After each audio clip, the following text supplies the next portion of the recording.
એક ટમેટું લીધું છે અને લસણ લીધું છે। જોઈ શકો છો આપણી ભાજી સરસ મજાની બની ગઈ છે। તો હવે આપણે હેલો મિત્રો, કેમ છો બધા? મજામાં ને? તો મજામાં જ રહેવાનું છે। સ્વાગત છે તમારું બધાનું અમારા નવા બ્લોગમાં। તો આજે આપણે બનાવવાના છે વાસેટીની ભાજી। તો આપણે મસ્ત વાસેટી વીણી છે અને તમે જોઈ શકો છો। તો પહેલાં તો આપણે એને ધોઈ નાખશું ને એમ આપણે બધી તૈયારી પણ કરી લીધી છે। તો આપણે મસ્ત ભાજી બનાવવાની છે, તો બના રહેજો અમારા વિડીયોમાં। પહેલાં તો આને છે ને ધોઈ નાખવાની છે સરસ મજાની। આપણે બધું પેલા પાણીમાં નાખી દઈએ અને પછી આમાંથી પાંદડા કાઢતા જાવીને ધોતા જાવી। આજે આપણે મસ્ત સરસ મજાની ભાજી બનાવવાની છે। તો આપણે પાંદડા બધા કાઢી નાખ્યા છે અને આવી રીતે આમ ધોઈ નાખશું। મસ્ત ભાજી ધોઈને પછી આપણે પાછી ડીશમાં લઈ લઈશું। તો આપણે સરસ મજાની ભાજી ધોઈ નાખી છે અને પછી આપણે રેસીપી ચાલુ કરી દઈશું। તો આપણે સરસ મજાની મસ્ત વાસેટીની ભાજી આપણે ધોઈ નાખી છે અને જરૂરિયાત વસ્તુ બધી લઈ લીધી છે અને ચૂલો પણ આપણે જગી ગયો છે। તો પહેલાં આપણે તવી મૂકી દઈશું। તો જો આપણે એટલી વસ્તુ લીધી છે ને આપણે પહેલાં તો ભાજી તો લઈ લીધી છે। એક ટમેટું લીધું છે અને લસણ લીધું છે ને એક ચમચી ચણાનો લોટ લીધો છે અને બધા મસાલા છે મસાલાના લીધા છે। તો પહેલાં તો આપણે તેલ નાખી દઈશું।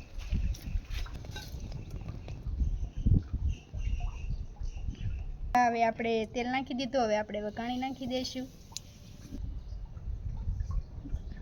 વઘાણી નાખીને પછી આપણે એમાં લસણ નાખી દઈશું।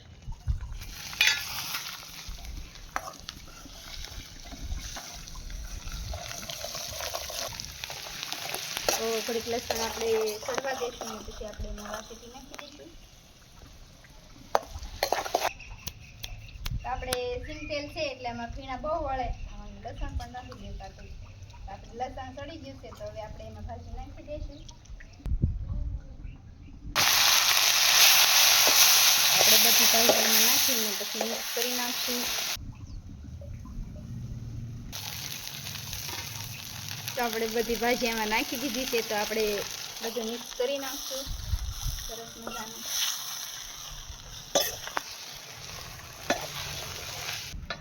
તો હવે આપણે આને ઢાંકી દઈશું ને ઢાંકીને ઘડીક આપણે એને સડવા દઈશું।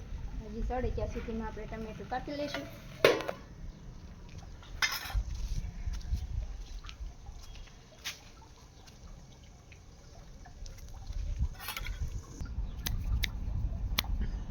તો આપણે જે ભાજી બનાવી છે એ ભાજી બહુ મસ્ત થાય છે, ખાવામાં બહુ ટેસ્ટી થાય છે અને ડુંગરાવાળા વિસ્તારમાં ભાજી વધારે થાય છે વાસેટીની।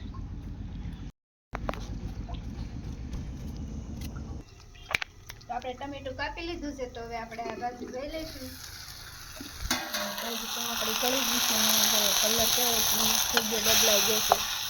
મસ્ત ભાજી આપણી સડી ગઈ છે અને હજી આ સડવા દેવાની છે એટલે આ ભાજી છે ને હાવ ગળી જશે।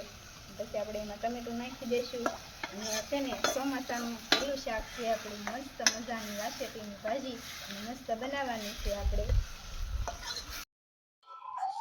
તો આપણે સરસ મજાની ભાજી ગળી ગઈ છે તો આપણે એમાં હવે ટમેટા નાખી દઈશું અને મસ્ત ભાજી આપણી ગળી ગઈ છે। તો હવે આપણે એમાં ટમેટું નાખી દેવી।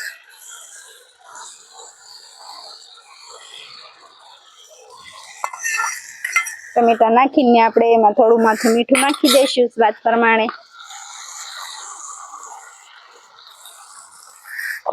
પછી આપણે એને મિક્સ કરી લઈશું।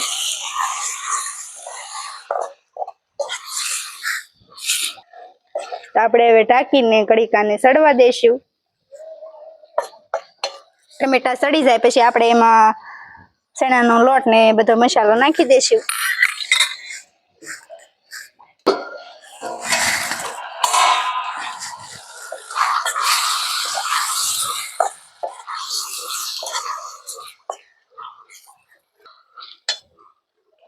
તો આપણે ટમેટા પણ સડી ગયા છે તો આપણે એમાં ચણાનો લોટ નાખી દઈશું અને ટમેટા નાખવાથી આપણી ભાજીનો દેખાવ મસ્ત આવે છે।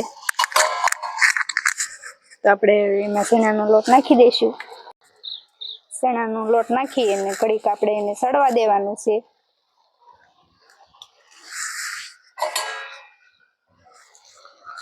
તો હવે આપણે આને મિક્સ કરી નાખશું.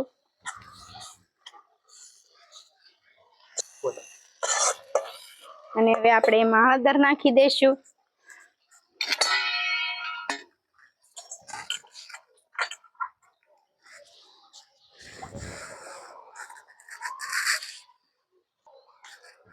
તો હવે આપણે એને ઢાંકી અને ઘડીક સડવા દઈશું.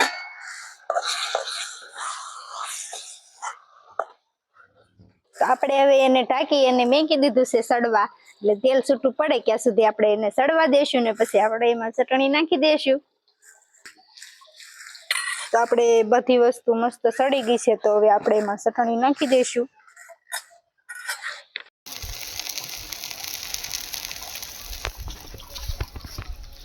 આપણે 2 ચમચી એમાં ચટણી નાખવાની છે, પછી ઘડીક આપણે ઢાંકી અને એને પાકવા દઈશું.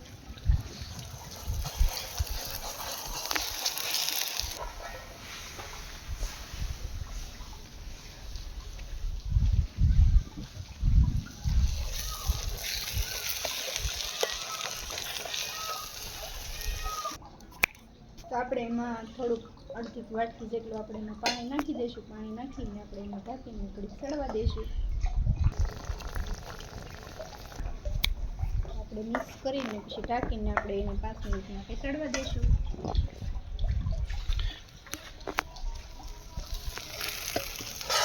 તો આપણી ભાજીમાં તેલ છૂટું પડી ગયું, આપણી ભાજી મસ્ત બનીને તૈયાર છે. તમે જોઈ શકો છો આપણી ભાજી સરસ મજાની બની ગઈ છે. તો હવે આપણે એને ઉતારી લઈશું.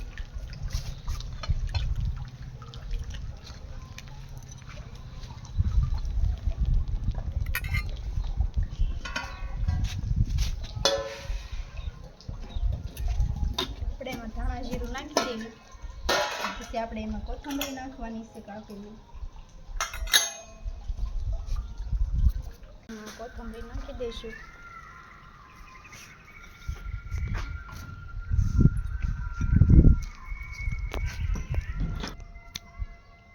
સરસ મજાની ભાજી આપણી બનીને તૈયાર છે. તો મિત્રો તમે ન બનાવતા હોય તો જરૂર બનાવજો. અને મસ્ત ભાજી આપણે બનાવી છે. તો આપણે ભાજી ને રોટલા ને એવું ખાવાનું છે આજે. તો બના રહેજો મારા વિડીયોમાં અને મારી ચેનલને સબસ્ક્રાઈબ કરી દેજો.